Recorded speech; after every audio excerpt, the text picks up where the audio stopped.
नमस्कार दोस्तों, मैं राकेश कुमार आप सभी का आपके अपने यूट्यूब चैनल तैयारी जीत की बाई आर के सर में स्वागत करता हूं। और दोस्तों आज हम बात करेंगे CRPF HCM ASI exams analysis 2023 के बारे में। जी हाँ दोस्तों, 22 फरवरी से 24 फरवरी तक सीआरपीएफ एचसीएम के एग्ज़ाम्स में जितने भी क्वेश्चंस पूछे गए थे सब इस वीडियो में डिस्कस करेंगे विथ एक्स्ट्रा फैक्ट के साथ। जी हाँ दोस्तों, एक्स्ट्रा फैक्ट के साथ सभी क्वेश्चंस बताए जाएंगे।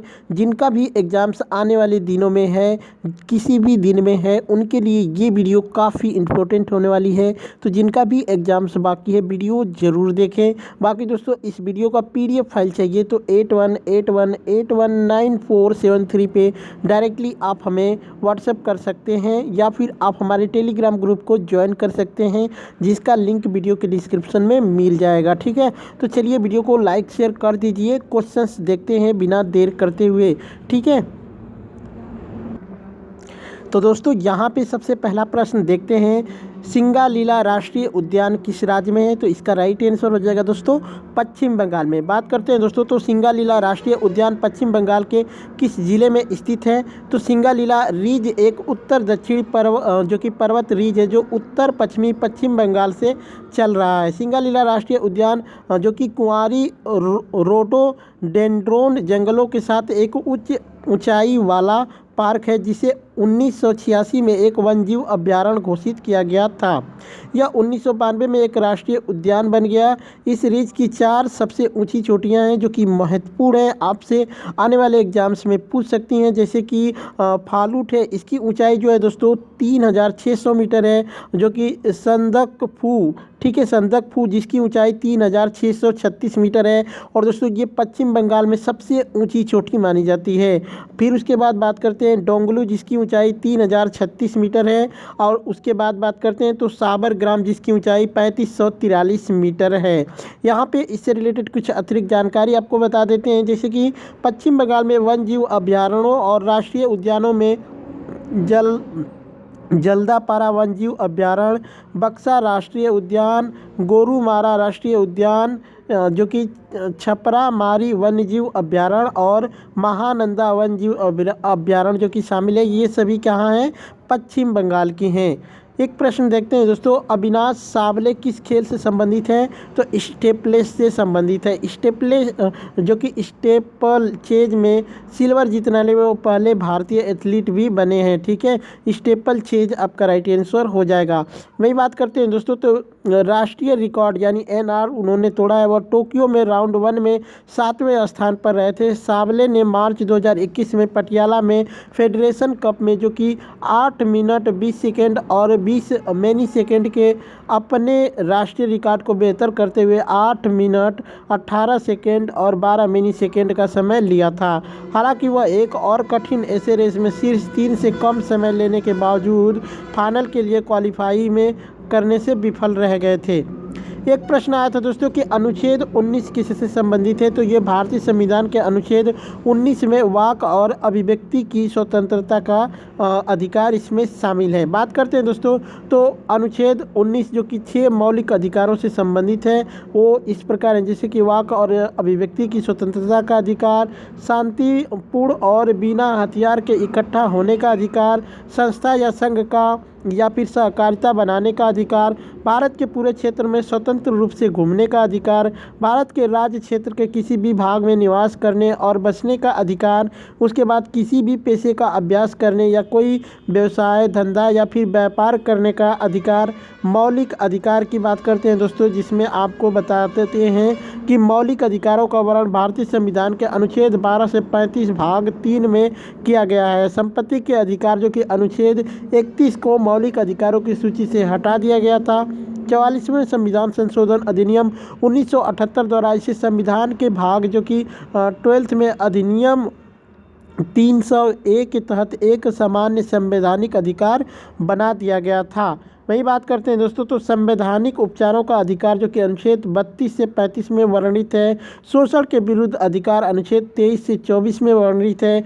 धार्मिक स्वतंत्रता का अधिकार अनुच्छेद 25 से 28 में वर्णित है। मौलिक अधिकार जो केवल नागरिकों के लिए उपलब्ध है, न कि विदेशियों के लिए, अनुच्छेद 15, 16, 19, 29, 30 में वर्णित है। ठीक है, तो ये सभी चीज़ें आप लोग याद रखिएगा।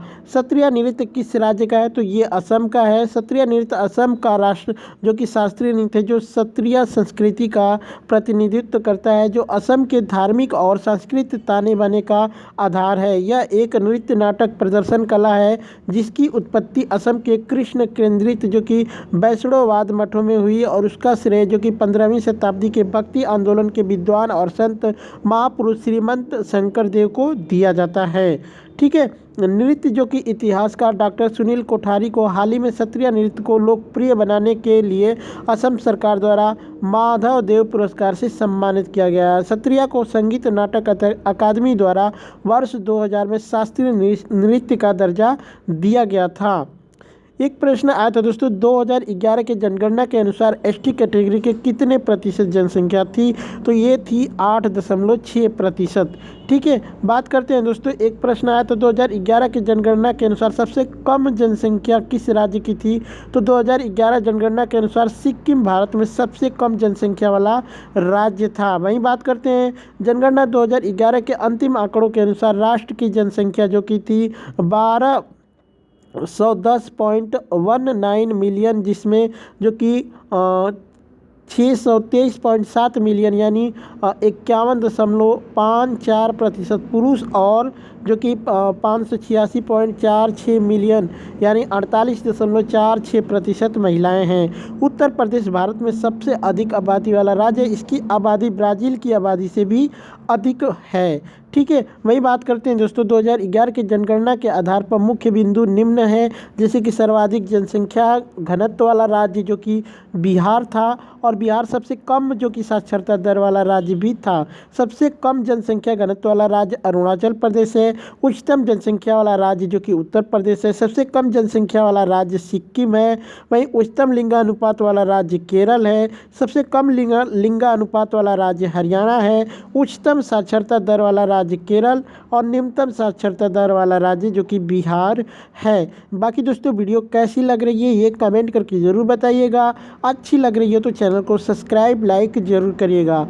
शेख मोइनुद्दीन चिश्ती की जीवनी किस बादशाह की लड़की ने लिखी थी? तो शाहजहाँ की लड़की लिखी थी जिसका नाम था मुनिस जिन्होंने उस जीवनी का नाम था मुनिस अल अरवा और उस लड़की का नाम था जहाँ आरा बेगम साहिब। ठीक है, वह शाहजहाँ और मुमताज़ महल की सबसे बड़ी बेटी थी। अपने भाई दारा सिको के साथ वह मुल्ला शाह बख्शी की शिष्या थी जिन्होंने उन्हें 1641 में कादिरिया सूफी आदेश में शिक्षा दी थी। जहाँ आरा बेगम ने सूफी मार्ग पर ऐसी प्रगति की कि मुल्ला शाह ने उन्हें जो कि कदरिया में अपना उत्तराधिकारी नामित किया। ठीक है, लेकिन आदेश के नियमों के इसकी अनुमति नहीं दी। उन्होंने चिश्तिया आदेश के संस्थापक मोइनुद्दीन चिश्ती की जीवनी लिखी थी जिसका शीर्षक था मुनिस अल अरवा था। साथ ही मुल्ला शाह की जीवनी जिसका शीर्षक रिसाला ए साहिबिया था जिसमें उन्होंने उनके द्वारा दीक्षा का भी वर्णन किया था। ठीक है, वही बात करते हैं दोस्तों, तो उससे रिलेटेड और कुछ मोइनुद्दीन चिश्ती की उनकी जीवनी अपने निर्णय और साहित्यिक गुणवत्ता के लिए अत्यधिक मानी जाती है। इसमें उन्हें उनकी मृत्यु के 4 शताब्दियों बाद आध्यात्मिक रूप से दीक्षा देने के रूप में माना, अजमेर की तीर्थयात्रा का वर्णन किया और एक सूफी महिला के रूप में अपने व्यवसाय को दर्शाने के लिए खुद को एक फ़कीर के रूप में बताया है। वही बात करते हैं दोस्तों कि निजामुद्दीन औलिया जो कि फावेद अल फूद के लेखक हैं। सैयद मोहम्मद मुबारक अल्बिक द्वारा सियार उल औलिया के लेखक हैं। दुर्गा कुली खान द्वारा मुरक्का ए देहाली लिखना इन लोगों ने इसकी सभी रचनाएं की हैं। 2021-22 में भारत की जीडीपी की किस स्थान पर थी ये पूछा गया था, तो 5वें स्थान पर है। धोलावीरा किस राज्य में स्थित है? तो ये गुजरात में स्थित है। वहीं बात करते हैं दोस्तों, तो धोलावीरा एक पुरातात्विक स्थल सिंधु घाटी सभ्यता के काल से जुड़ा हुआ है। धोलावीरा पश्चिम भारत के गुजरात राज्य में कच्छ जिले के बचाऊ तालुका में खादिर बेट में एक पुरातात्विक स्थल है जिसने इसका नाम आधुनिक गांव से 1 किलोमीटर दक्षिण में रखा है। यह गांव राधनपुर से 165 किमी दूर है। स्थानीय रूप से कोटड़ा डिब्बा के रूप में भी जाना जाता है। इस स्थल में एक प्राचीन सिंधु घाटी सभ्यता हड़प्पा शहर के खंडहर धोलावीरा का स्थान कर्क रेखा पर स्थित है। वही बात करते हैं दोस्तों, तो धोलावीरा स्थल की खोज 1967-68 में भारतीय पुरातत्व सर्वेक्षण यानी ASI के JP जोशी ने की थी और यह 8 प्रमुख हड़प्पा स्थलों में से 5वां सबसे बड़ा है। अब तक खोजे गए अन्य जो कि प्रमुख हड़प्पा स्थलों में हड़प्पा, मोहनजोदड़ो, ठीक है, मोहनजोदड़ो, गनेरीवाला, राखीगढ़ी, कालीबंगा, रूपनगर और लोथल है। जिसमें दोस्तों इस हड़प्पा में सबसे बड़ी जो कि सिटी है वो है राखीगढ़ी, जो कि ये राखीगढ़ी किस राज्य में पड़ता है ये कमेंट करके आप लोग बताइएगा। जल में तैरने के लिए किस गैस का प्रयोग किया जाता है? तो हीलियम और ऑक्सीजन के मिश्रण का प्रयोग किया जाता है। राम मंदिर के फैसले के दौरान 9 मुख्य न्यायाधीशों में मुस्लिम न्यायाधीश कौन था? ये पूछा था जस्टिस S अब्दुल नज़ीर, जो कि आपका राइट आंसर हो जाएगा। ठीक है, चलिए नेक्स्ट क्वेश्चन देखते हैं। कर्क रेखा भारत के कितने राज्यों से होकर गुजरती है? तो आपका राइट आंसर हो जाएगा 8 राज्यों से होके गुजरती है। जी हाँ दोस्तों, स्थलीय भूमध्य रेखा के लगभग जो है 23 डिग्री या फिर 27 नॉर्थ अक्षांश को कर्क रेखा कहा जाता है। 17 देश जो कि ताइवान सहित जहाँ से होकर कर्क रेखा गुजरती है उसमें 17 देश आते हैं। कर्क रेखा भारत से होकर जाने वाले एकमात्र अक्षांश मार्ग है। कर्क रेखा 8 भारतीय राज्यों से होकर गुजरती है। जिन 8 भारतीय राज्यों से होकर कर्क रेखा गुजरती हैं उनके नाम जो कि आप याद कर लीजिए, जैसे कि गुजरात, राजस्थान, मध्य प्रदेश, छत्तीसगढ़, झारखंड, पश्चिम बंगाल, त्रिपुरा और मिजोरम शामिल है। वही बात करते हैं दोस्तों, तो माही नदी भारत की एकमात्र नदी जो कर्क रेखा को 2 बार काटती है। भोपाल मध्य प्रदेश की राजधानी और गांधीनगर गुजरात की राजधानी भी कर्क रेखा के काफ़ी करीब स्थित है। 17 देशों में जिसे 3 महाद्वीपें 6 जल निकायों के माध्यम से कर्क रेखा गुजरती है। शेर शाह सूरी ने बिहार और उत्तर प्रदेश में किस वंश की स्थापना की थी? तो सूरी वंश की स्थापना उसने की थी। एक प्रश्न आता है कि श्रीलंका के खिलाफ विराट कोहली ने किस खिलाड़ी का रिकॉर्ड तोड़ा था? तो सचिन तेंदुलकर आपका राइट आंसर हो जाएगा। उन्होंने काफ़ी खिलाड़ियों का रिकॉर्ड तोड़ा था इसमें, जैसे कि मैं बता देता हूं दोस्तों। भारतीय ज़मीन पर सबसे अधिक 21 शतक लगाने वाले वो खिलाड़ी बने हैं। एक टीम के खिलाफ वनडे क्रिकेट में सबसे अधिक शतक लगाने के रिकॉर्ड सचिन तेंदुलकर का था, उसको भी उन्होंने अपने नाम कर लिया है। विराट कोहली ने कुल 10 शतक लगाए हैं, जबकि सचिन तेंदुलकर ने केवल 9 शतक लगाए थे। विराट कोहली सबसे ज़्यादा वनडे में रन बनाने वाले महिला जयवर्धने को पीछे छोड़ते हुए 5वां स्थान पे पहुंच गए हैं। जैसे कि अब बात करते हैं तो सचिन तेंदुलकर जो कि 18,426 रन बना के पहले स्थान पे हैं। कुमार संगकारा 14,234 रन बना के दूसरे स्थान पे हैं। रिकी पोंटिंग जो कि 13,704 रन बना के तीसरे स्थान पे हैं। सनत जयसूर्या 13,430 रन बना के चौथे स्थान पे, और विराट कोहली जो कि 12,754 रन बना के 5वें स्थान पे हो गए हैं। यही जो सबसे ज़्यादा रन बनाने में जो कि महिला जयवर्धने को उन्होंने पीछे छोड़ दिया है। एक प्रश्न आया था कि 2023 में भारत ने वनडे क्रिकेट में सबसे अधिक रन से किस टीम को हराया था? तो श्रीलंका को भारतीय क्रिकेट टीम ने 317 रन से हराकर वनडे क्रिकेट के इतिहास में सबसे अधिक अंतर से हराया है। एक प्रश्न आया था दोस्तों कि चुनाव आयोग किस अनुच्छेद में है? तो अनुच्छेद 24 आपका राइट आंसर हो जाएगा। एक प्रश्न आया था दोस्तों कि जाट जटिन नृत्य किस राज्य का है? तो इसका राइट आंसर हो जाएगा बिहार का। बात करते हैं दोस्तों, तो जाट जटिन उत्तर बिहार का सबसे लोकप्रिय लोक नृत्य है, खासकर मिथिला और कोसी क्षेत्र में। यह पुरुषों और महिलाओं की एक जोड़ी द्वारा किया जाता है।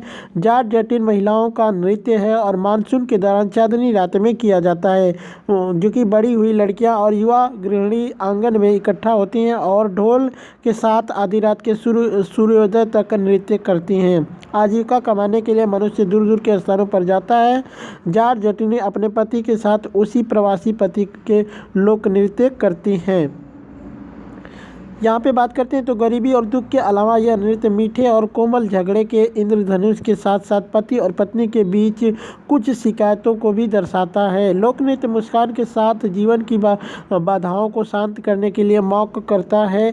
इस नृत्य के माध्यम से विभिन्न सामाजिक रूप से संबंधित विषयों जैसे कि गरीबी, दुख, प्रेम, प्रेमियों या पति और पत्नी के बीच तर्क भी लागू होता है। कुछ संस्करणों में कलाकार एक वास्तविक तस्वीर जोड़ने के लिए मास्क पहनते हैं।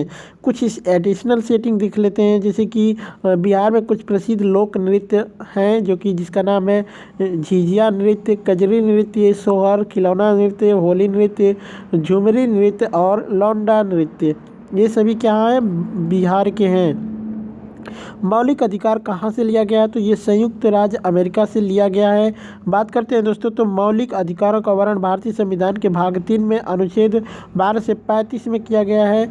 ठीक है, इससे रिलेटेड मैंने जी है दोस्तों सभी चीज़ें बता दी है। जैसे कि मैं बता देता हूँ यहाँ से एक बार फिर, समानता का अधिकार अनुच्छेद 14 से 18 में है, स्वतंत्रता का अधिकार 19 से 22 में, शोषण के विरुद्ध अधिकार जो कि 23 से 24 में है, धर्म की स्वतंत्रता का अधिकार अनुच्छेद 25 से 28 में, सांस्कृतिक और शैक्षिक अधिकार अनुच्छेद 29 से 30 और संवैधानिक उपचार का अधिकार अनुच्छेद 32 में है।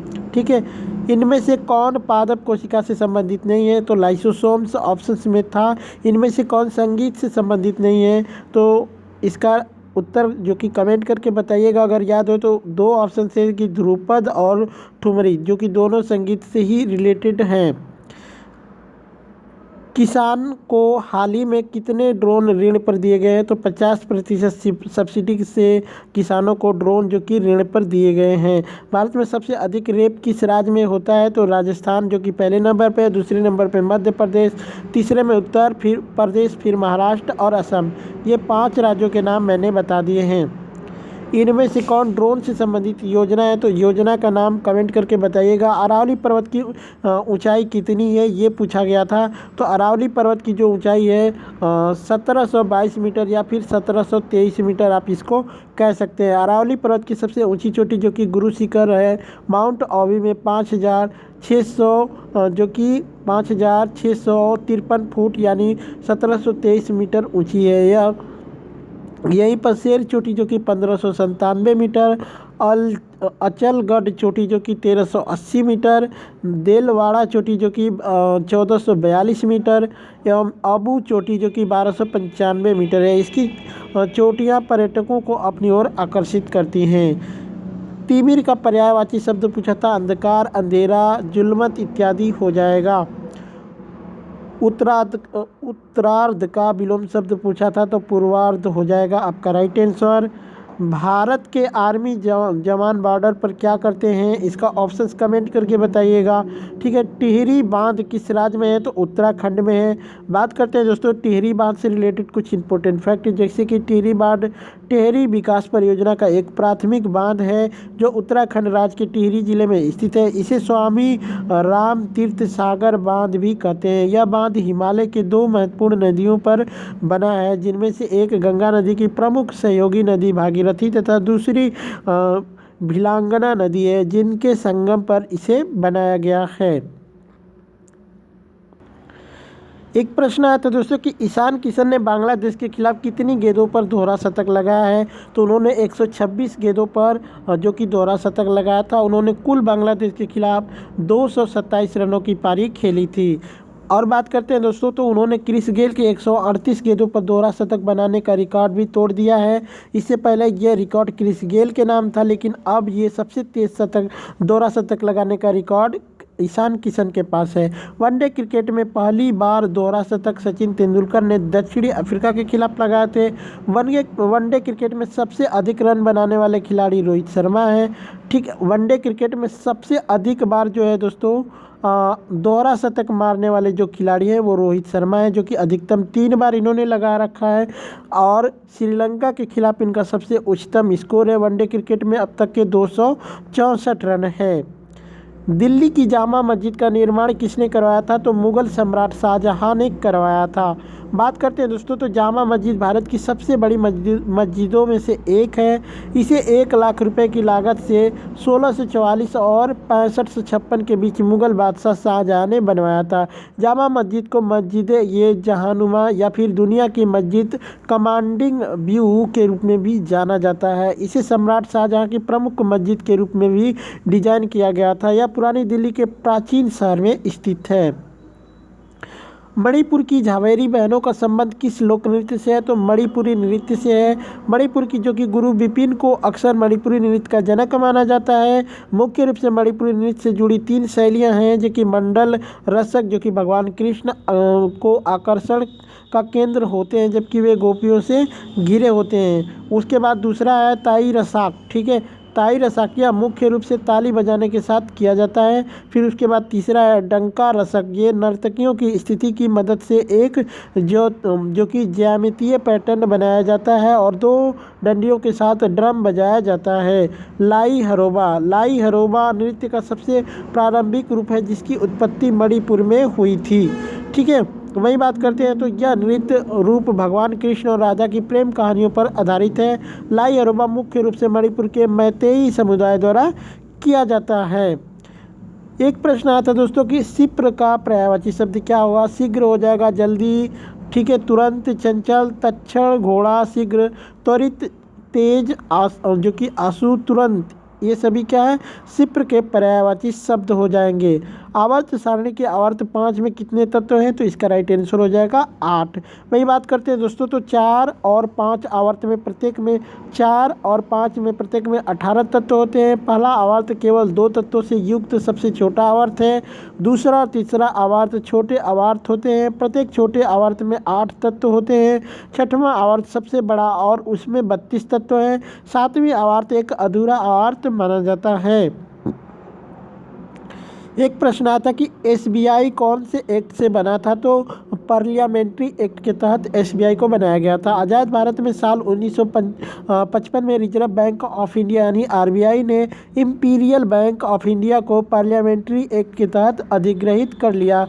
ऐसा करने के लिए, ठीक है, ऐसा करने के लिए state bank of India act 1955 लाया गया था। 30 अप्रैल 1955 को बड़ा बदलाव किया गया और इंपीरियल बैंक का नाम बदलकर स्टेट बैंक ऑफ इंडिया कर दिया गया था। एक प्रश्न आया था दोस्तों कि जनगणना 2011 के अनुसार तीसरा सबसे कम साक्षरता दर वाला राज्य कौन है? तो राजस्थान हो जाएगा जिसकी साक्षरता दर 66.11% थी। सबसे कम साक्षरता दर बिहार की है। अरुणाचल प्रदेश, राजस्थान, झारखंड, आंध्र प्रदेश, ठीक है। ये नीचे से 5 राज्य जैसे कि पहले नंबर पे है, सबसे कम में बिहार, दूसरे नंबर पे अरुणाचल, तीसरे पे राजस्थान, चौथे पे झारखंड और 5वें पे आंध्र प्रदेश है। सबसे अधिक साक्षरता दर केरल का है और लक्षद्वीप, मिजोरम, गोवा और त्रिपुरा, ये 5 राज्य ऊपर से सबसे अधिक वाले हैं, ठीक है। तो इनको याद कर लीजिएगा। पॉस्को एक्ट कब लागू हुआ था? 2012 में लागू हुआ था। पॉस्को एक्ट कब लागू हुआ? तो पॉस्को एक्ट 2012 में लागू हुआ था। यौन शोषण से बच्चों की सुरक्षा का जो कि अधिकार अधिनियम 2012 जिसे पॉस्को एक्ट 2012 भी कहा जाता है, यह अधिनियम 9 नवंबर 2012 को राजपत्र में प्रकाशित हुआ था तथा 14 नवंबर 2012 को बाल दिवस के दिन इसको पूरे भारत में लागू कर दिया गया था। दिल्ली में एमसीडी का चुनाव कितने सीटों पर हुआ था? तो 250 सीटों पे हुआ था। दिल्ली में शराब पीने की उम्र को घटाकर कितना वर्ष किया गया है? तो 25 वर्ष से घटाकर 21 वर्ष कर दिया गया है। 2023 में शिक्षा के लिए कितना बजट पेश किया गया है? तो आम बजट 2023-24 में शिक्षा के लिए जो है दोस्तों 1,12,899 करोड़ रुपए आवंटित किए गए हैं। बता दें कि पिछले साल के बजट 2022 में शिक्षा के लिए कुल जो कि 1,04,278 करोड़ रुपए आवंटित किए गए थे, यानी इस बार जो है 8,000 करोड़ से ज़्यादा इसमें इजाफा किया गया है। भारत सरकार में कौन सी जाति सबसे गरीब मानी जाती है? तो एसटी मानी जाती है। उपेक्षा का विलोम पूछा था तो अपेक्षा हो जाएगा, ठीक है। ईसाई धर्म का भारत से संबंध कब स्थापित हुआ था?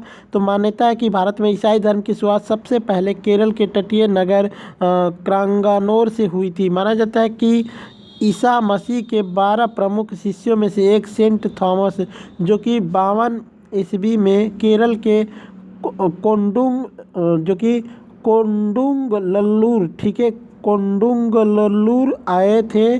भारत आने के बाद सेंट थॉमस ने 7 चर्च बनवाए, साथ ही कुछ दूसरे धर्म के लोगों को भी इसमें ईसाई धर्म स्वीकार करने के लिए राजी किया था। वही बात करते हैं अगला क्वेश्चन। तो 1000 मेगावाट की बीकानेर और सौर ऊर्जा परियोजना की आधारशिला किसने रखी है? तो राष्ट्रपति द्रौपदी मुर्मू ने रखी है। एक प्रश्न आया था कि इंद्रजीत गुप्ता सबसे ज़्यादा बार सांसद किस पार्टी से रहे थे? तो भारतीय कम्युनिस्ट पार्टी से रहे थे, यानी CPI से। इंद्रजीत गुप्ता सबसे लंबे समय तक सेवा करने वाले सांसद थे। इनको संसद का पिता भी कहा जाता है, तो इसको आप लोग याद रखिएगा। निम्न में से प्रोपोगेंडा संघ से स्थापित नहीं है, इसका ऑप्शंस कमेंट करिएगा, ठीक है। 1962 में भारत का वित्त मंत्री कौन थे? तो मोरारजी देसाई, जो कि 1962 से 1969 तक थे। भारत के प्रथम वित्त मंत्री लियाकत अली खान थे। पूजनीय का विलोम शब्द क्या होगा? तो निंदनीय हो जाएगा, ठीक है। निम्न में से वर्तमान काल कौन सा है? इसका ऑप्शंस कमेंट करके बताइए। निम्न में से संदिग्ध वर्तमान काल कौन सा है? तो दोस्तों ये सभी ऑप्शंस के अकॉर्डिंग किए जाते हैं। एक प्रश्न आया था कि आमतौर पर लाइफ राफ्ट को फुलाने के लिए किस गैस का उपयोग किया जाता है? तो CO2 का प्रयोग किया जाता है। बिरजू महाराज को किस वर्ष में पद्म विभूषण दिया गया था? 1986 में दिया गया था, ठीक है, 1986 में दिया गया था। बात करते हैं दोस्तों, तो कथक के दिग्गज पंडित बिरजू महाराज का जनवरी 2022 में निधन हो गया था। बिरजू महाराज कथक नर्तकों के महाराज परिवार के वंशज थे, जिसमें उनको जो कि उनके 2 चाचा शंभू महाराज और लच्छू महाराज, उनके पिता और गुरु अचन महाराज शामिल थे। पंडित बिरजू महाराज एक भारतीय नर्तक, संगीतकार, गायक और भारत के कथक नृत्य के बनारस यानी कालका बिंदादिन घराने के प्रतिवादक थे। उन्हें 1986 में पद्म विभूषण सहित प्रदर्शन कला में उनके योगदान के लिए कई पुरस्कारों से सम्मानित किया गया था। उनके द्वारा प्राप्त पुरस्कारों की सूचियां इस प्रकार हैं दोस्तों, जैसे कि 1964 में संगीत नाटक अकादमी का पुरस्कार दिया गया था। 1986 में श्री कृष्ण गण सभा द्वारा नृत्य चूड़ामणि का पुरस्कार दिया गया था। 1987 में कालिदास सम्मान दिया गया था और 2002 में लता मंगेशकर पुरस्कार दिया गया था। 2022 का साहित्य अकादमी पुरस्कार किसे दिया गया? तो बद्री नारायण को दिया गया है। बात करते हैं दोस्तों, तो बद्री नारायण को उनके काव्य संग्रह तुमड़ी के शब्द के लिए साहित्य अकादमी पुरस्कार 2022 दिया गया है। साहित्य अकादमी पुरस्कार 2022 के लिए हिंदी भाषा में बद्री नारायण द्वारा तुमड़ी के शब्द के लिए कविता संग्रह को चयनित किया गया था। भूटान की सीमा कितने किलोमीटर भारत से लगती है? तो 699 किलोमीटर लगती है। बात करते हैं तो भारत राज्य पश्चिम बंगाल, अरुणाचल प्रदेश, सिक्किम और असम भूटान के साथ अपनी सीमाएं साझा करते हैं, ठीक है। भूटान साम्राज्य और भारतीय गणराज्य के एक 699 किमी लंबी क्षेत्रीय सीमा से अलग है, ठीक है। वही बात करते हैं, चीन के साथ सीमा पूरी तरह से बंद होने के बाद से भूटान और भारत के बीच की सीमा भूटान तक पहुंचने वाली एकमात्र पहुंच है। भारतीय भूटान समूह के लिए द्विपक्षीय सीमा प्रबंधन और सुरक्षा का गठन दोनों देशों के बीच सीमा का सहयोगात्मक आकलन और सुरक्षा करने के लिए किया गया था। 4 भारतीय राज्यों जो कि भूटान सीमा को स्पर्श करते हुए निम्नलिखित हैं, जैसे कि सिक्किम, पश्चिम बंगाल, असम और अरुणाचल प्रदेश, ठीक है। नेक्स्ट क्वेश्चन देखते हैं, सती प्रथा का अंत किस गवर्नर जनरल के काल में हुआ था? तो लॉर्ड विलियम बेंटिंक के काल में हुआ था। बात करते हैं दोस्तों, तो लॉर्ड विलियम बेंटिंक ने 1829 में सती प्रथा को अपराध घोषित करके समाप्त कर दिया गया था। लॉर्ड विलियम बेंटिंक का जो कि कार्यकाल था 1828 से 1834 ईस्वी। भारत में आधुनिक पश्चिमी शिक्षा के पिता के रूप में भी जाना जाते हैं। लॉर्ड बेंटिंक को 1829 में सती प्रथा का उन्मूलन करने के लिए जाना जाता है। उसके बाद ठगी प्रथा का अंत 1830 में कर्नल इसली मैन द्वारा नियंत्रित मैसूर के राजा को अपदस्थ कर उनके प्रदेशों पर कब्जा करना 1831 में। उसके बाद वह भारत के पहले गवर्नर जनरल थे। 1835 में कलकत्ता में पहला मेडिकल कॉलेज उसने स्थापित किया था और रणजीत सिंह के साथ मैत्री संधि 1831 में किया था। एक प्रश्न आता कि श्रीलंका के खिलाफ हुई सीरीज में विराट कोहली ने रन के मामले में किसका रिकॉर्ड तोड़ा था? महिला जयवर्धने का तोड़ा था। बजट 2022-23 यहाँ से 22 कर लीजिएगा। 2022-23 के अनुसार कितने किलोमीटर का राष्ट्रीय राजमार्ग नेटवर्क बनाया जाएगा? तो 25,000 किलोमीटर का बनाया जाएगा। न्यूजीलैंड को भारत ने कितने रन से हराकर T20 में सबसे ज़्यादा रन से जीतने का रिकॉर्ड बनाया है? तो 168 रन से हराया था। सर्वोच्च न्यायालय को अपने निर्णय पर पुनर्विचार और सुधारने की शक्ति किस अनुच्छेद में है? तो अनुच्छेद 137 हो जाएगा। अनुच्छेद 137 सर्वोच्च न्यायालय को अपने निर्णयों पर पुनर्विचार करने तथा सुधारने की शक्ति देता है। सर्वोच्च न्यायालय द्वारा जांच करने एवं उन्हें प्रमाणित करने के उपरांत ही राष्ट्रपति द्वारा संघ लोक सेवा आयोग के अध्यक्ष तथा अन्य सदस्यों को पदच्युत किया जाता है। ठीक है। सानिया मिर्जा किस खेल से संबंधित है? तो राइट आंसर हो जाएगा टेनिस से। सूर्य कुमार यादव किस खेल से संबंधित है? जो कि क्रिकेट से हो जाएगा। एक प्रश्न आया था दोस्तों, KFON का फुल फॉर्म क्या होगा? केरला फाइबर ऑप्टिक नेटवर्क इसका राइट आंसर हो जाएगा। एक प्रश्न आया था कि भारत के किस शहर में पहली बार फार्मूला 1 रेस का आयोजन किया गया था? तो ग्रेटर नोएडा यानी उत्तर प्रदेश में किया गया था। बात करते हैं दोस्तों, तो भारत में पहली बार फार्मूला 1 रेस जिसे इंडिया ग्रैंड प्रिक्स कहा जाता है, ग्रेटर नोएडा के बौद्ध इंटरनेशनल सर्किट में आयोजित की गई थी। रेस 30 अक्टूबर 2011 को आयोजित की गई थी और इसे जो कि सेबेस्टियन वेट्टेल यानी रेड बुल रेसिंग ने जीता था। यस, जो कि सर्किट 5.125 किमी लंबा और इसे जर्मन वास्तुकार हर्मन टिल्के ने डिजाइन किया था। ठीक है। बात करते हैं दोस्तों, तो हैदराबाद में पहली बार फार्मूला ई वर्ल्ड चैम्पियनशिप की मेज़बानी होने वाली, यानी हैदराबाद जो है पहली बार जो कि फार्मूला ई वर्ल्ड चैम्पियनशिप की मेज़बानी करेगा। तो ये आगे पूछेगा तो आपके लिए हेल्पफुल हो जाएगा। 1299 से 1301 के बीच दिल्ली सल्तनत पर किसका शासन था? तो खिलजी वंश का शासन था। बात करते हैं कौन राजा था? तो जलालुद्दीन खिलजी था, जो कि 1290 से 1320 तक था। बात करते हैं दोस्तों, कौन कौन सा वंश जो कि दिल्ली सल्तनत पे राज किया था? जैसे कि मामलुक राजवंश जो कि 1206 से 1290, खिलजी राजवंश जो कि 1290 से 1320, तुगलक राजवंश 1320 से 1414, उसके बाद सैयद राजवंश 1451, अफगान लोदी राजवंश जो कि 1451 से 1526। और दोस्तों 1526 में जो कि बाबर ने हराकर मुगल वंश की जो कि लोदी वंश को हरा के मुगल वंश का नींव डाला था। तो 1526 से मुगल वंश का यहाँ पे स्थापना हुआ था।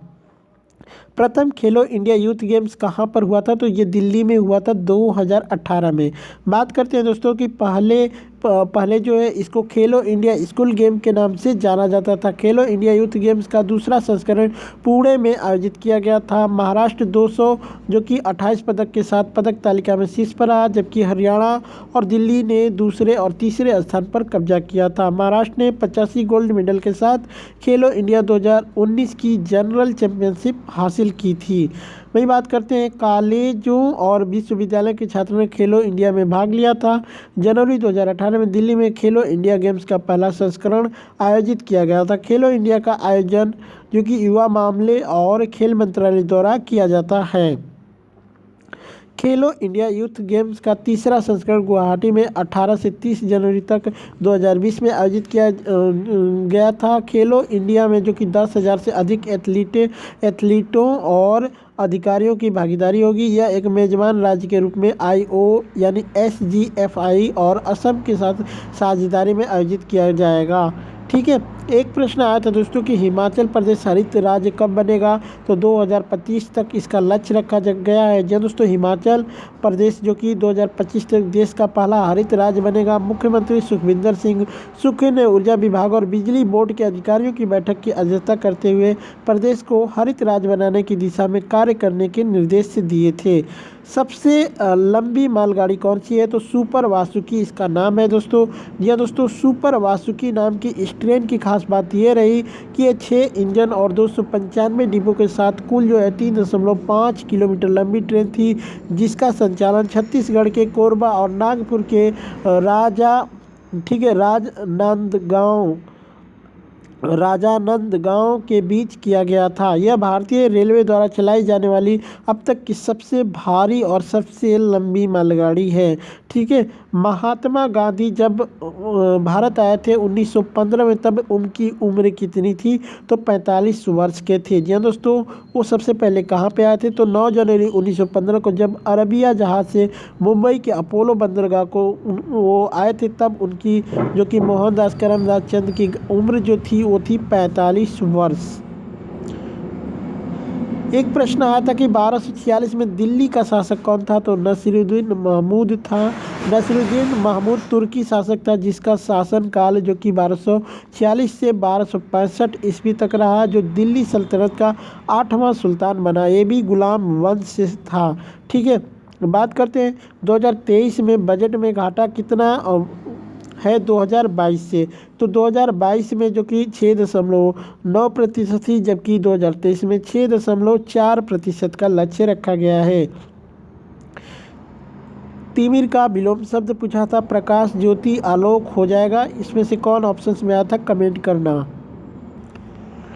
एक प्रश्न आया था कि अनुच्छेद 19(2) के तहत किस मौलिक अधिकार को प्रतिबंधित किया जा सकता है? तो संविधान के अनुच्छेद 19(2) के अंतर्गत सम्मेलन के इस अधिकार को निलंबित भी किया जा सकता है। इस अधिकार पर प्रतिबंध निम्नलिखित आधारों पर किया जा सकता है कि किसी भी नागरिक को ऐसे सभा या सम्मेलन आयोजित करने की स्वतंत्रता नहीं दी जा सकती जिससे लोगों की शांति भंग हो अथवा देश की प्रभुत्ता एवं अखंडता या फिर लोक व्यवस्था संकट में आ जाए। एक प्रश्न आया था दोस्तों कि 1905 में बंगाल विभाजन के समय गवर्नर जनरल कौन थे? लॉर्ड कर्जन थे। बात करते हैं दोस्तों, तो लॉर्ड कर्जन ब्रिटिश वायसराय हैं जिन्होंने बंगाल का विभाजन किया था। लॉर्ड कर्जन ने 20 जुलाई 1905 को बंगाल के विभाजन की घोषणा की थी और विभाजन 16 अक्टूबर 1905 को प्रभावी हुआ था। विभाजन के समय बंगाल ब्रिटिश भारत का सबसे बड़ा प्रांत था, जिसमें जो कि बिहार, उड़ीसा के कुछ हिस्से शामिल थे। वही बात करते हैं दोस्तों, तो अंग्रेजों ने तर्क दिया कि विभाजन प्रशासनिक सुविधा के लिए था। बंगाल का विभाजन अंग्रेजों की फूट डालो और राज करो नीति का एक उदाहरण है। स्वदेशी आंदोलन बंगाल विभाजन के विरोध में शुरू किया गया था। 1911 में लॉर्ड हार्डिंग ने बंगाल विभाजन को अंततः रद्द कर दिया था।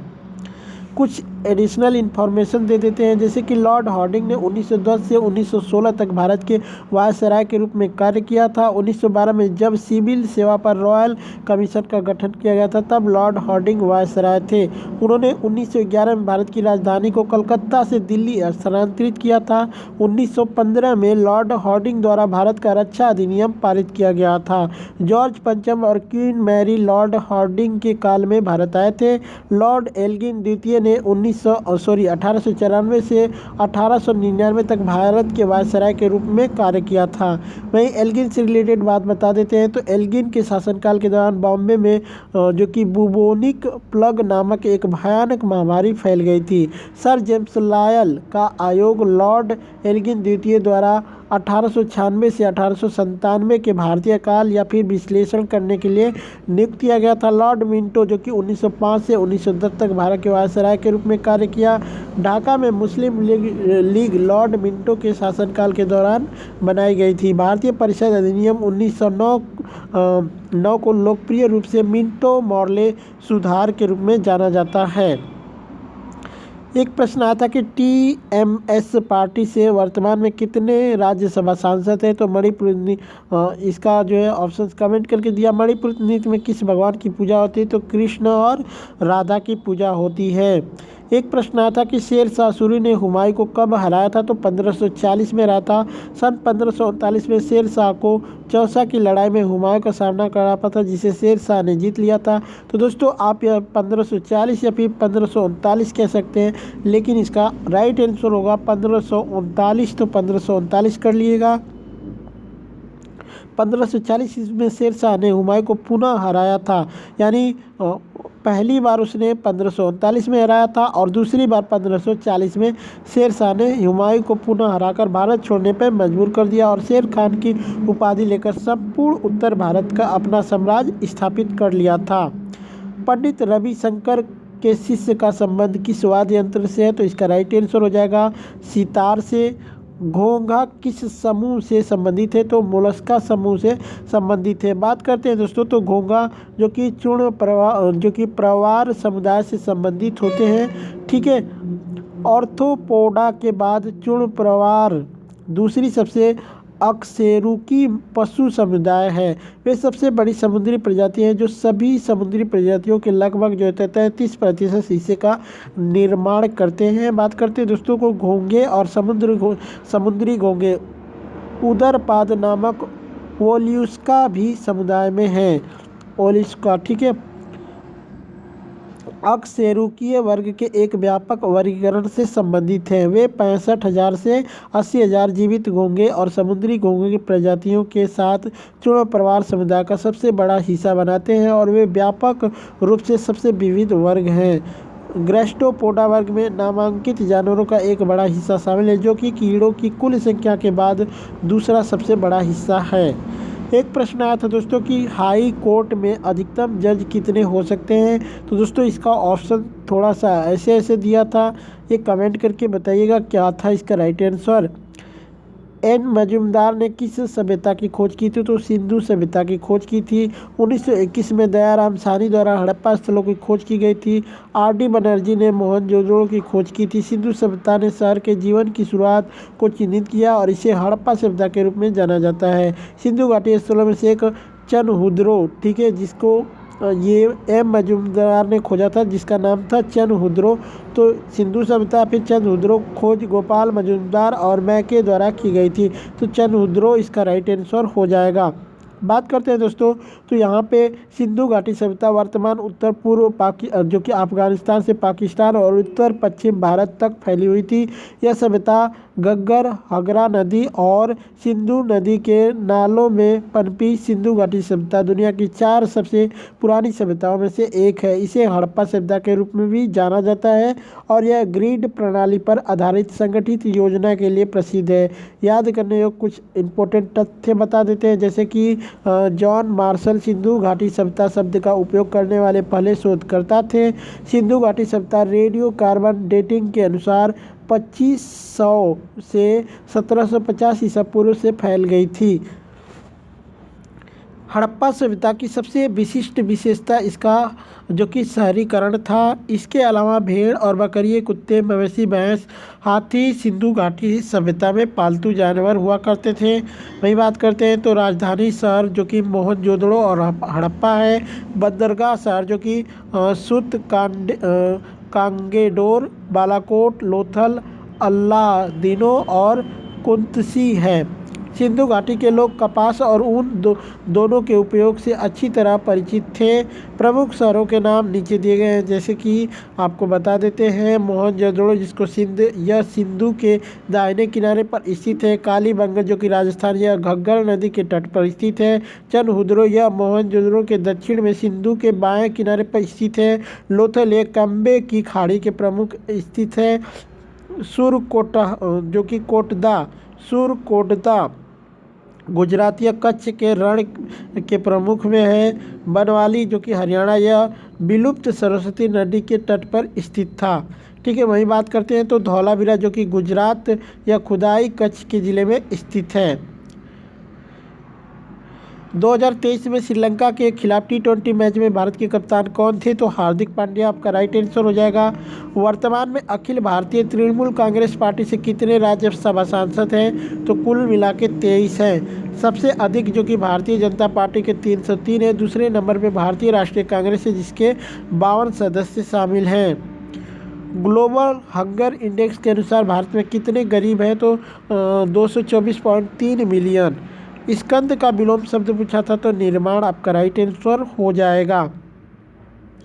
ईसत का विलोम शब्द क्या होगा? प्रचुर हो जाएगा। पृथ्वी का द्रव्यमान कितना है? तो 5.972 इंटू 10⁻24 kg आपका राइट आंसर हो जाएगा।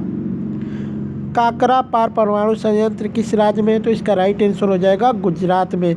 बात करते हैं दोस्तों तो जो कि गुजरात में काकरापार परमाणु ऊर्जा स्टेशन के 700 मेगावाट के भारी जल के रिएक्टर पर 16 नियोजित इकाइयों में से एक है, जो बढ़ते हुए अक्षय नवीकरणीय पीढ़ी के लिए ग्रिड को संतुलित करने में मदद करेगा। रिएक्टर एक परमाणु ऊर्जा संयंत्र का हृदय होता है, जहां एक नियंत्रित परमाणु विखंडन अभिक्रिया होती है जो ऊष्मा पैदा करती है, जिसका उपयोग वाष्प उत्पन्न करने के लिए किया जाता है, जो कि विद्युत निर्माण के लिए एक टरबाइन को घुमाता है। बात करते हैं भारत की पहली 700 मेगावाट जो कि मेगावाट बिजली इकाई और दाबकृत भारी जल रिएक्टर का सबसे बड़ा स्वदेशी रूप से विकसित संस्करण है। PHWR एक परमाणु ऊर्जा रिएक्टर है जो कि आमतौर पर ईंधन के रूप में अप्रकाशित प्राकृतिक यूरेनियम का उपयोग करता है, जो अपने शीतलक और मंदक के रूप में भारी जल का उपयोग करता है। PHWR की तरह उन्नत सुरक्षा विशेषताएं हैं, जैसे कि आपको बता दें कि स्टील लाइनेड आंतरिक नियंत्रण, निष्क्रिय क्षय ऊष्मा निष्कासन प्रणाली, कनेक्टर स्प्रे सिस्टम, हाइड्रोजन प्रबंधन प्रणाली। ठीक है।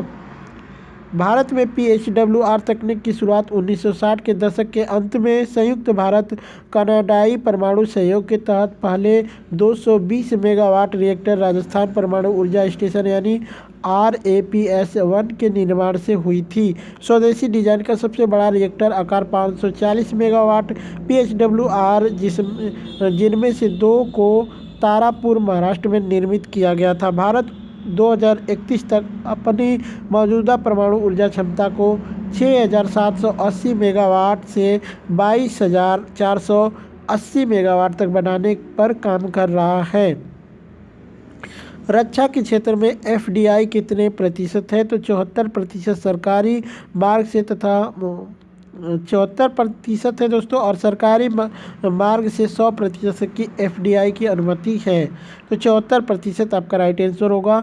चौसा का युद्ध कब हुआ था? तो चौसा का युद्ध 26 जून 1539 को हुआ था। चौसा की लड़ाई मुगल सम्राट हुमायूं और अफगान शेरशाह सूरी के बीच एक उल्लेखनीय सैन्य लड़ाई थी। यह 26 जून 1539 को चौसा बिहार में बक्सर 10 मील दक्षिण पश्चिम में लड़ा गया था।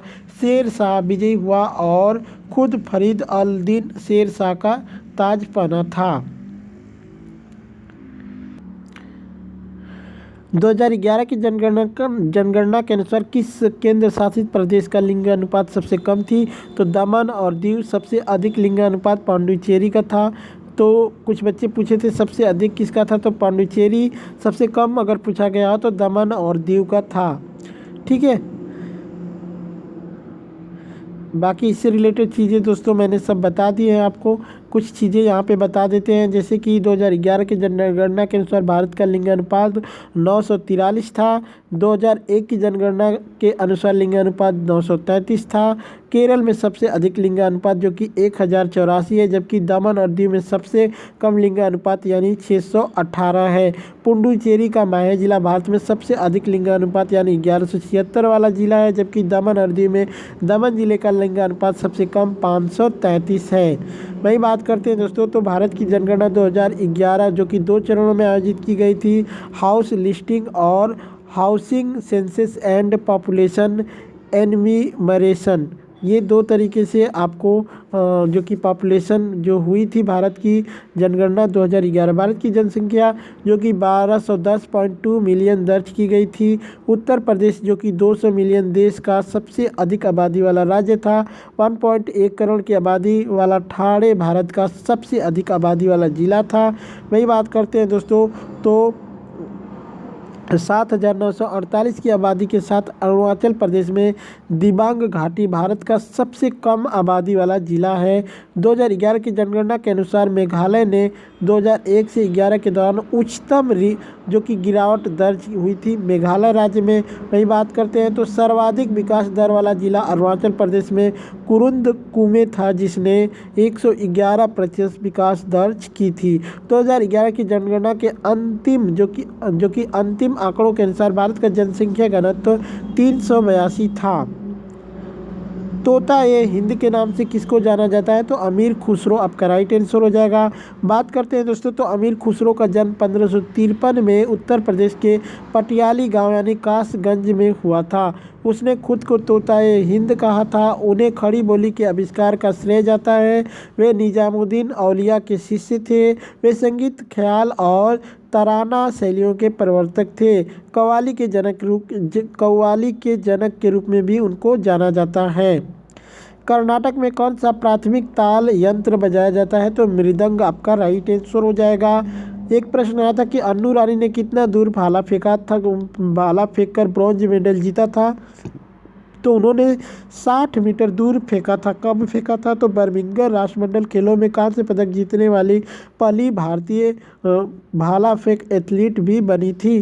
360 मीटर आपका राइट आंसर होगा। बात करते हैं 2019 के नेशनल चैंपियनशिप में अनु ने 62.34 मीटर भाला फेंककर नया कीर्तिमान हासिल किया था। काकोरी कांड कब हुआ था? तो 7 अगस्त 1925 को हुआ था। 9 अगस्त 1925 को, यहाँ पे दोस्तों 9 अगस्त होगा। 9 अगस्त 1925 को तारीख जब क्रांतिकारियों ने उत्तर प्रदेश के काकोरी से गुजरने वाली एक ट्रेन में डकैती डाली थी। इस घटना का मकसद था कि इस लूट से इकट्ठा होने वाले पैसों से हथियार खरीदे जाए और भारत पर कब्जा करने वाले अंग्रेजों के खिलाफ उनका इस्तेमाल किया जाएगा।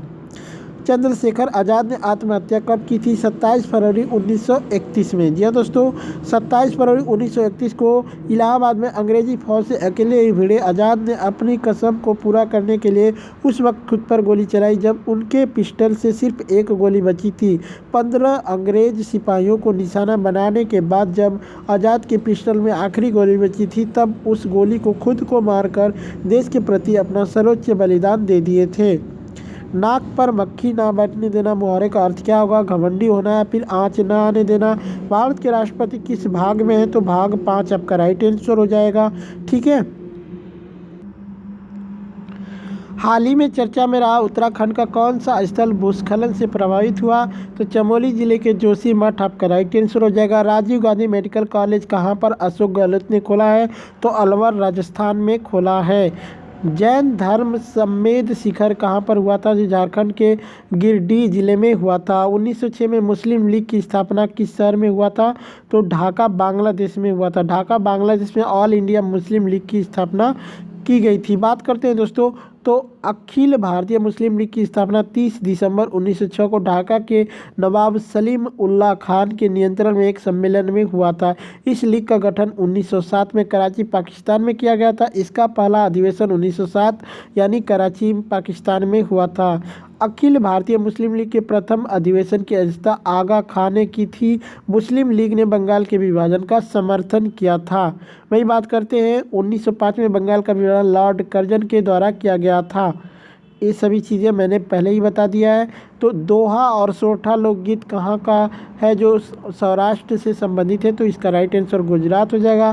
भारत का प्रथम जैविक राज्य कौन सा घोषित किया गया है? तो इसका राइट आंसर हो जाएगा सिक्किम। 2023 में किस राज्य ने जातिगत जनगणना शुरू की है? तो बिहार ने किया था शुरू। ठीक है। झारखंड का प्रसिद्ध जैन मंदिर कौन सा है? पारसनाथ मंदिर आपका हो जाएगा। 1265 से 1287 तक दिल्ली सल्तनत पर किसका शासन रहा? गयासुद्दीन बलबन का था, जो कि गुलाम वंश से रिलेटेड था। शाह कुली खान का मकबरा कहाँ पे है? तो इसका राइट आंसर हो जाएगा हरियाणा में।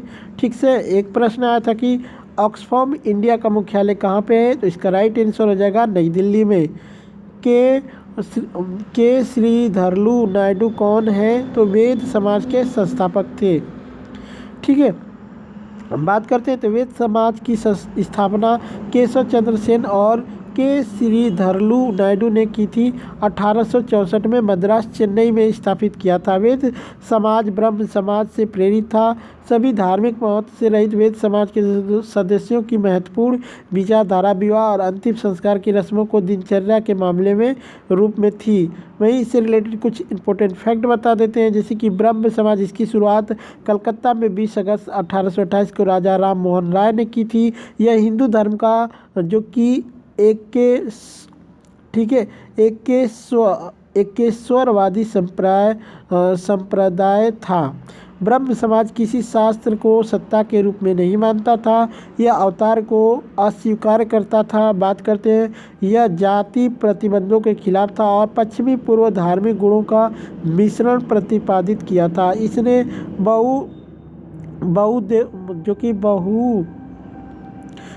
देववाद की निंदा की और मूर्ति पूजा ने मूर्ति पूजा का विरोध किया था। इसने धार्मिक ग्रंथों की व्याख्या के लिए पुरोहित वर्ग की आवश्यकता को इनकार किया था। ब्रह्म समाज ने वेदों के धार्मिक खजाने और शिक्षाओं का प्रसार किया था, लेकिन कभी यह दावा नहीं किया कि वे वेद जो कि अचूक हैं। एक प्रश्न आया था दोस्तों कि कर्नाटक संगीत को चेन्नई में है यूनेस्को में कब शामिल किया गया था, तो इसको 2017 में शामिल किया गया था। यूनाइटेड बैंक का विलय किस बैंक में हुआ था, पीएनबी यानी कि पंजाब नेशनल बैंक में किया गया था। ब्रिटेन की सहायता से 1930 में कॉपर संयंत्र कहाँ खोला गया था, तो छत्तीसगढ़ आपका राइट आंसर हो जाएगा। एक प्रश्न आया था कि CSIR ने कितनी लड़कियों को इनोवेशन में सम्मानित किया था, तो 15 आपका राइट आंसर हो जाएगा। 2023 में श्रीलंका के खिलाफ किसने डेब्यू किया था, शिवम मावी ने डेब्यू किया था। उन्होंने डेब्यू मैच में 4 विकेट लिए थे। खानवा का युद्ध किनके बीच में हुआ था, तो बाबर एवं मेवाड़ के राजा सांगा के बीच के मध्य हुआ था। पानीपत की पहली लड़ाई जो कि 1526 में बाबर और इब्राहिम लोदी के बीच लड़ी गई थी। खानवा का युद्ध 1527 में बाबर और राणा सांगा के बीच में हुआ था। चंदेरी का युद्ध 1528 में बाबर और राजपूतों के बीच में हुआ था। 1529 में मोहम्मद लोदी और बाबर के बीच घाघरा का युद्ध हुआ था। लॉर्ड मेयो की हत्या कहाँ पर हुई थी, तो पोर्ट ब्लेयर यानी कि अंडमान निकोबार में हुई थी। बात करते हैं तो 1872 में शेर अली द्वारा लॉर्ड मेयो भारत के वायसराय की हत्या पोर्ट ब्लेयर में कर दी गई थी। शेर अली को अंडमान द्वीप समूह में दंडात्मक निपटान में आजीवन कारावास दिया गया था, जब उसने लॉर्ड मेयो की चाकू मारकर हत्या कर दी थी। बात करते हैं तो लॉर्ड मेयो का जो कार्यकाल था 1869 से 1872 था। भारतीय राजकुमारों के राजनीतिक प्रशिक्षण के लिए काठियावाड़ में राजकोट महाविद्यालय और अजमेर में मेयो महाविद्यालय उसने खोला था। भारतीय सांख्यिकी सर्वेक्षण की स्थापना की थी। कृषि और वाणिज्य विभाग की स्थापना की थी। राज्य रेलवे का परिचय भी दिया था। एक प्रश्न आया था कि दिनेश लाड को 2022 का द्रोणाचार्य पुरस्कार दिया गया था, उसकी किस खेल से संबंधित है, तो इसका राइट आंसर हो जाएगा क्रिकेट से। बात करते हैं दोस्तों तो राष्ट्रपति द्रौपदी मुर्मू ने कई खेलों से जुड़े खिलाड़ियों और कोचों को अवार्ड दिया। उन्होंने रेसिंग कोच राज सिंह को द्रोणाचार्य अवार्ड से सम्मानित किया। राज सिंह के साथ साथ बॉक्सिंग कोच मोहम्मद अली कमर को, पैराशूटिंग कोच सुमा सिद्धार्थ सिसूर और रेसिंग कोच सुचित मान को भी इस अवार्ड से सम्मानित किया था। मानव रक्तचाप कितना होता है, तो 120/80 मिमी Hg होता है। 2011 के जनगणना के अनुसार भारत की जनसंख्या घनत्व कितनी थी, तो 382 प्रति वर्ग किमी थी। ठीक है। कांग्रेस पार्टी ने हिमाचल प्रदेश में विधानसभा की कुल कितनी सीट जीती थी, तो 40 सीट जीती थी। वहीं बीजेपी ने कुल 25 सीटें जीती थी। भारतीय रिजर्व बैंक की स्थापना किस आयोग के तहत हुई थी, तो हिल्टन यंग आयोग के तहत हुई थी।